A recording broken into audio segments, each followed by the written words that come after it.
These people, they're mad scientists. They really are. Man-made bacteria. Will it prevent killing frosts? History was made in California today when a liquid was sprayed on some strawberry plants. The liquid contained a bacteria that had been genetically altered in a laboratory to make strawberries grow better, or keep them from freezing at least. It's the first time a man-made bacteria has been released into the environment. Its backers say the potential benefits are enormous. Other folks warn it's a threat to public health. In California, here's ABC's Ken Kashiwahara. It is called Frostban, a man-made bacteria sprayed on strawberry plants designed to prevent crop damage during freezing weather. And while protective suits were worn for today's test, officials said it was strictly precautionary. This experiment poses no threat to the environment, no threat to animals, plants, or most importantly to human beings. Frostban was developed in a laboratory using a process called gene splicing, changing a natural bacteria into a man-made organism that lowers the freezing point of whatever it's sprayed on. Scientists say it is a non-toxic alternative to smudge pots, burning tires, and chemicals which farmers currently use during cold weather. It took 3.5 years for scientists to get to this strawberry patch to obtain approval from the courts and federal and state agencies to tamper with Mother Nature. But some opponents argue that the bacteria could multiply, could run wild, causing unpredictable changes in the environment. These people, they're mad scientists. They really are. There's only a small chance that this organism will do damage. But if it does do damage, the event can be catastrophic. Still, the experiment, if successful, could lead to other genetically altered substances, replacing toxic pesticides, for example. I don't like using pesticides because they're dangerous, you know, and I'd like to get away from those, and if they ever came out with a product like that, it'd be super. So if scientists determine that the genetically altered bacteria work, it could dramatically alter the future of farming. Ken Kashiwahara, ABC News, Brentwood, California. A torn fence and 2,200 plants ripped from their roots were not an auspicious beginning to a scientific first, the release of a genetically altered bacteria into an open field. Scientist Julie Lindemann was clearly anxious to get on with the test. For the next 6 weeks, there's going to be a lot of work, but it'll be satisfying to be able to do science instead of working on lawsuits. Overnight, vandals had ripped out 80% of the young strawberry plants in the 1/5 acre test plot. A few could not be replanted. Scientists are examining the effects of a laboratory-created mutant bacteria, nicknamed Frostban. It occurs in nature, but in very minute quantities. When sprayed on laboratory plants, it inhibits frost and prevents its formation down to much lower than usual temperatures. It had never been tested in the open. Frost is American agriculture's #1 pest. Frost damage costs U.S. farmers $1.5 billion per year. Biotechnology critics called Frostban a disaster. They fear the mutant may thrive in nature and disrupt rainfall patterns or pose long-term health risks to humans. Only one protester showed up at Friday's sunrise test. He was promptly ejected. Until you have a Bhopal or Chernobyl, you can't stop things like this. This experiment poses no threat to the environment, no threat to animals, plants, or most importantly to human beings. The treated leaves and blossoms will not be examined for frost resistance in the field, but will be hauled off to a laboratory where scientists will induce frost conditions and test the bacteria's survival rate. First commercial use, at least 3 years away. As anxious as scientists are to remove chemicals from food, skeptics are wondering if altering the biology of the food is the right substitute. Greg Lefebvre, CNN, Brentwood, California. Next, the furor over Frostban and a look ahead at the future of genetic engineering. New, really, about the fear of science, the human resistance to scientific experimentation, but the fuss over a genetically engineered material called Frostban has been exceptional, even for these times. After years of preparation in the lab and years of contention in courts, Frostban was sprayed on a Contra Costa County strawberry field today. It is the first ever test of a genetically altered material outside a lab. But as Bill Van Amberg explains, there is such a thing as strawberry patch vandalism. The dawn hours were frantic ones at the Brentwood test site this morning. Workers in darkness replanting strawberries that had been ripped out of the ground or had their leaves and blossoms stripped from them. Bins holding separate monitoring plants also dumped, all by vandals who had cut their way into the site. The overnight vandalism was certainly disturbing and did do some damage, but it didn't succeed in blocking the test, only delaying it for about an hour. So I won't suit up till I do go in there with you, so I'll wait till you come out. Right, I'll come out. And the scientist directing the spraying, Dr. Julianne Lindemann, had worked too long towards this test for almost anything to stop it. I just felt determined to go ahead.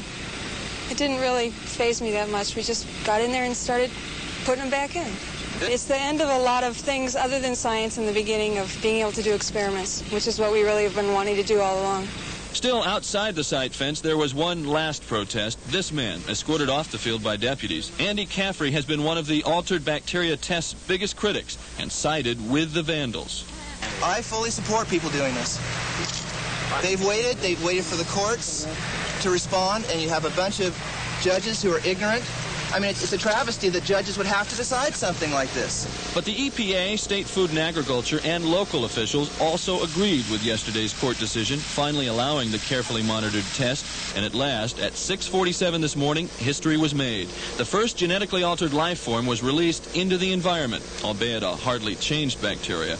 But the precedent of today may go far beyond any benefit this particular frost-stopping creature has.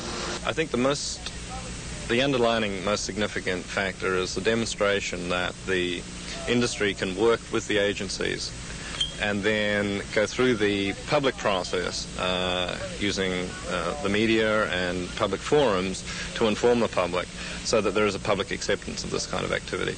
An activity that will be testing Frostban's safety and use over the next few weeks and may also have overseen the dawning of a new day in science. In Brentwood, I'm Bill Van Amberg, Channel 7 News, East Bay Bureau. Activists have sabotaged an experiment to genetically create a bacteria that prevents frost damage in plants. Members of two ecology groups, Earth First and Genetic Alert, spread salt, ammonia, and herbicides on strawberries treated with the bacteria. The attack took place at the headquarters of Advanced Genetic Sciences in Brentwood. AGS claims the bacteria will aid crops, not harm people or the environment. Earth First says the experiments are bacteriological warfare being conducted against an unwitting public. With the birth of this industry, there are absolutely no opportunities for the public to have its wishes upheld by the people perpetrating this. And because of that, people have to resort to these kinds of tactics. We'll have more in a minute for you, live at 5. Fly's product developed to protect plants against cold will proceed despite a sabotage attempt on Monday. Frostban's maker, Advanced Genetic Sciences, said salt and ammonia sprayed onto its strawberry patch slowed but didn't stop research on Frostban. A group calling itself Mindless Thugs Against Genetic Engineering claimed responsibility for the vandalism. It said the test bacteria needs more testing itself. At 10 o'clock news, the government issues its air travel scorecard for October, and San Francisco Airport gets a big F. And someone has sabotaged the latest experiment with a man-made life form. Those stories when Dennis and I come back.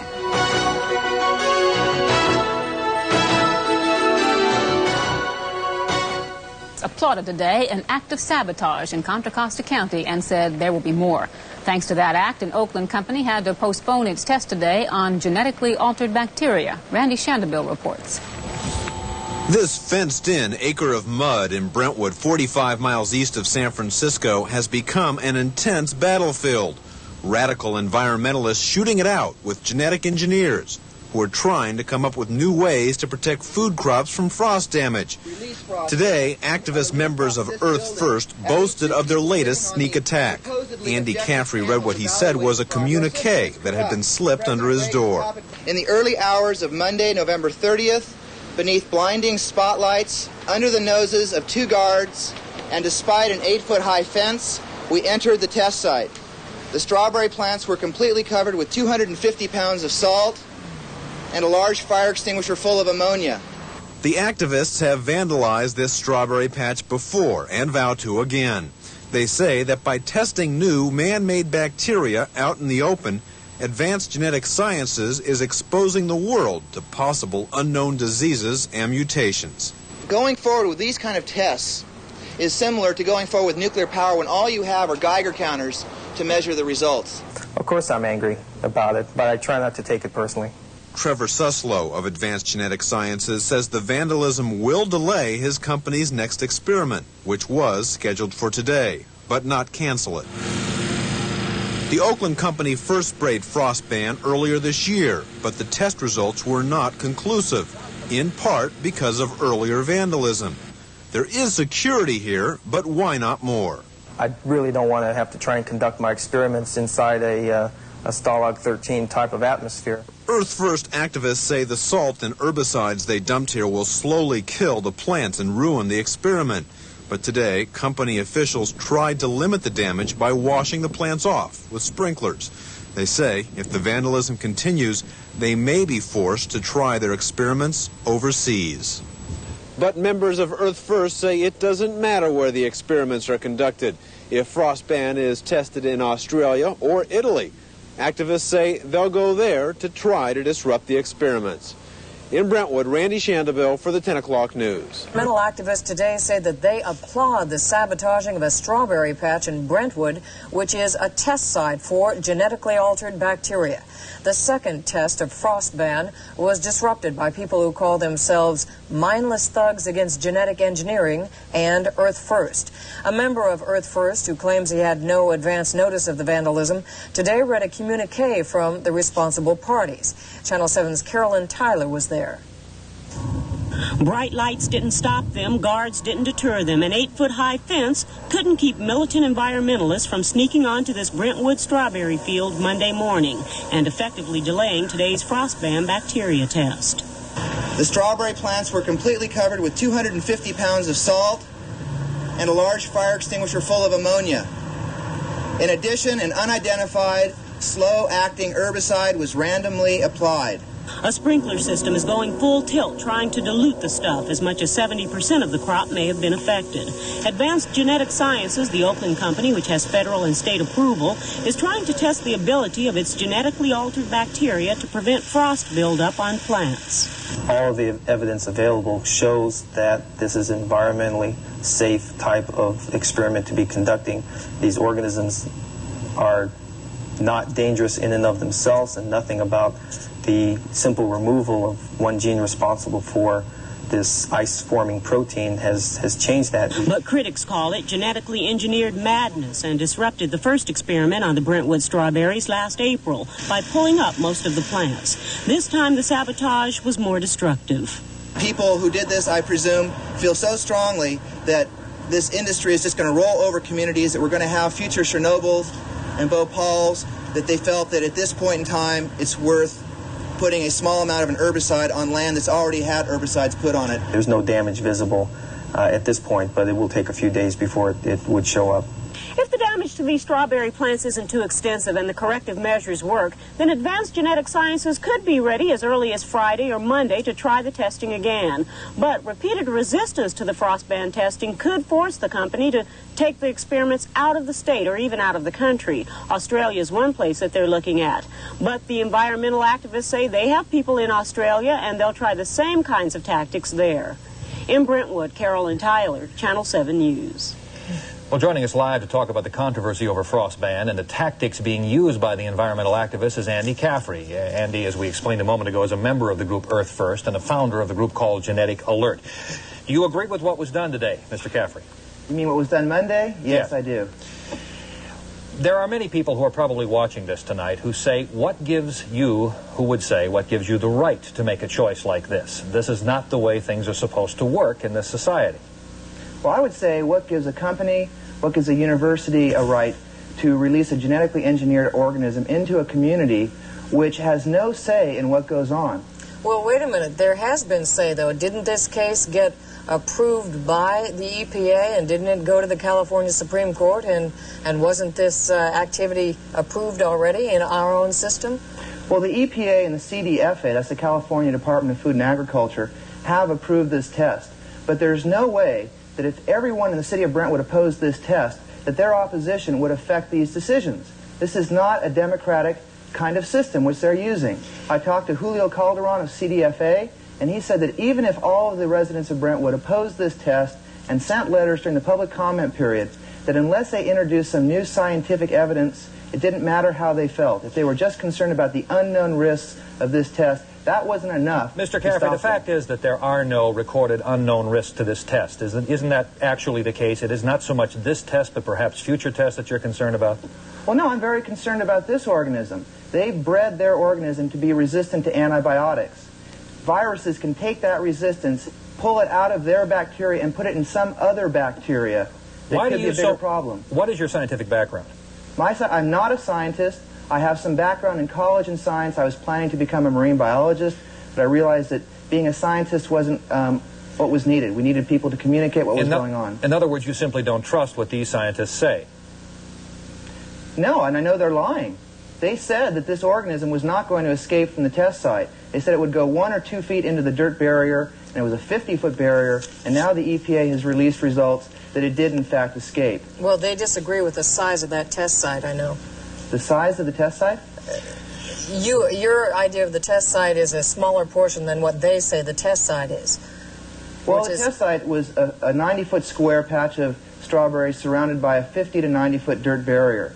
I understand that. I just want our audience to know that they have a different perception of what that test site was that was approved, and they say it was larger than what you're saying. Mm-hmm. So they would dispute your contention that it went beyond the test site. Well, I'm just putting in their side since they are not here to do it for themselves. Well, Trevor Suslow was quoted last week in the Brentwood News as saying that they found Frostban outside the test site on a patch of weeds. All right. Unfortunately, we're going to have to wrap up the discussion at this point. We thank you for joining us. A lot of viewers interested in why this is happening. There will be a good deal more on it, we expect, in the days ahead. KTVU, Channel 2, Oakland, Wednesday, December 2nd, 1987, 2 at noon.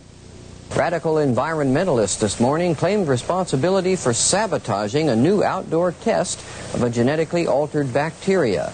The loosely knit group called Earth First says that early Monday morning several people poured salt and ammonia on an experimental strawberry patch near Brentwood.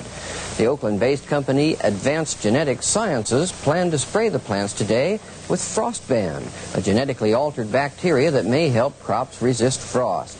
Earth First says the company's open-air experiments present unforeseen dangers to the environment. You promised us that Frostban would not escape from the Brentwood test site, yet it did. You persist in a cover-up of these results. We consider your actions acts of bacteriological warfare waged on an unwitting public, and we pledge to resist you tooth and nail. This is not a threat of violence against people. Advanced Genetic Sciences this morning postponed the test, citing the vandalism and the weather as reasons for the delay. The company defends the safety of the tests, and a representative told us that further experiments are planned. Okay, I think that's redundant. Boy, there's so much to say about that now. The first thing, though, is if you were paying close attention, there are a couple of odd things I said, and that's because I wasn't experienced. I just went for it, and that's the first lesson for all of you. Don't wait to feel like you have to have it all down to fight. And I think you can notice that I was better, even though I had a beard, I was better by December. And that's because the science was so important for me. I was arguing a scientific case and a philosophical case. And I made some mistakes. That's something. If you haven't done TV interviews, as you will notice that you do make mistakes. So a couple things I want to correct. In the Pete Wilson interview, the first one, he asked if I was opposed to this test or all tests in general. And I answered that I wasn't opposed to all tests in general. Well, that was just an immediate reaction from me. It wasn't pre-planned, and it's not how I feel. We, as Earth Firsters, were arguing 2 points of view. The first was the philosophical, ecosystem-centric way of looking at it, which is nature, society are not things, they're not machines. They're not technocratic constructions. and to think about making nature is just a very perverse way of looking at things. And that's why I said that bit 6 months later on Pete Jennings, that these people are mad scientists. What I'd actually said before that was I explained that their worldview was screwed up. And if your worldview is screwed up, you're kind of insane. Not in all ways, but at least, like people, a lot of religious people think that when a hurricane comes, that they should pray. And they think that their prayers will be the determining factor as to whether or not their house and them get destroyed or not. Well, I can't give you any kind of answer ultimately whether they're correct or not, but a scientific perspective, a sense of engineering, mechanics, materials, all of that is going to help you out to determine if you're safe or not, more so than whether or not you said the right prayer to God. And if you were someone who was in charge of protecting Houston from this kind of damage, if you just thought God was going to do it, you'd be really irresponsible. And you'd be kind of mad, even if you're not an insane person. These people, they're mad scientists. They really are. So that's what I'd said before the Pete Jennings thing, but there's a lesson right there. You do have to watch every single line you say, because by him taking it out of context, it sounded like I was just saying, these people are insane. And I wasn't saying that at all. So I was a little disappointed that that was the only thing I said that made it on Pete Jennings. But that was pretty cool, to make that was one appearance on national TV news. The rest were all Bay Area news.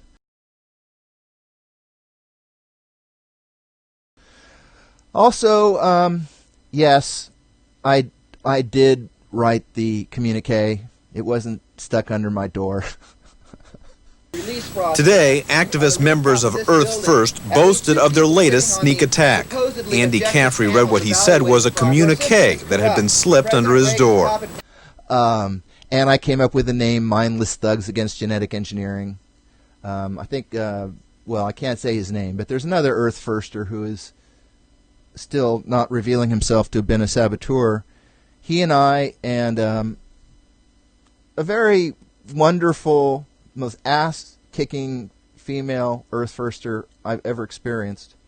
And you'll see some footage of her in coming days. The three of us were meeting the morning after we had done, the morning that we had pulled up the plants.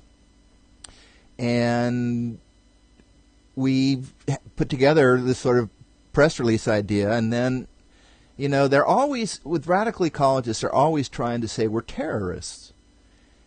And so we thought that it would be really funny if we took the wind out of their sails and called ourselves essentially terrorists, and then said something really stupid so that when these establishment news people said it, they would look totally ridiculous. So forget the woman at the end with Pete Wilson, when she said the thing about a group calling itself Mindless Thugs Against Genetic Engineering. I mean, they can't call us mindless thugs after that. Despite a sabotage attempt on Monday, Frostban's maker, Advanced Genetic Sciences, said salt and ammonia sprayed onto its strawberry patch slowed but didn't stop research on Frostban. A group calling itself Mindless Thugs Against Genetic Engineering claimed responsibility for the vandalism. It said the test bacteria needs more testing itself. The second test of Frostban was disrupted by people who call themselves Mindless Thugs Against Genetic Engineering and Earth First. A member of Earth First, who claims he had no advance notice of the vandalism, today read a communique from the responsible parties. Channel 7's Carolyn Tyler was there. So that was something that, again, it came out of the humor of Earth First. That, you can't imagine anybody who's an executive at the Sierra Club or a press spokesperson calling themselves Mindless Thugs Against Genetic Engineering. So anyway, at that time, we didn't know what the consequences would be legally for the people who pulled up the plants. And so even though the whole thing was my idea, and I was one of the saboteurs who went out there. If I had said anything like that, maybe I would have been arrested and I couldn't have made the comments that I made. So that's why we went through the whole thing about saying that it was stuck under my door. And I pretended to not be them. And I was never actually asked. And the thing is now, I mean, that was 1987, almost, well, more than 30 years ago. I really don't lie ever when I do my activism. And I haven't for a long time. Because that's one of the things about Earth First, is that we can be more obstreperous, which means in your face, and more radical in what we're calling for, if we stay grounded in the science or in the social reality. If we talk about how a certain, group of indigenous people or people of color, in an area that's getting polluted, we stay grounded in the reality of those things, which is why, the mad scientist thing is really kind of weird. If you notice the other clips, I didn't say anything like that. I don't get into ad hominem. And I want to talk to the people with respect, even if I think they completely disagree with me. And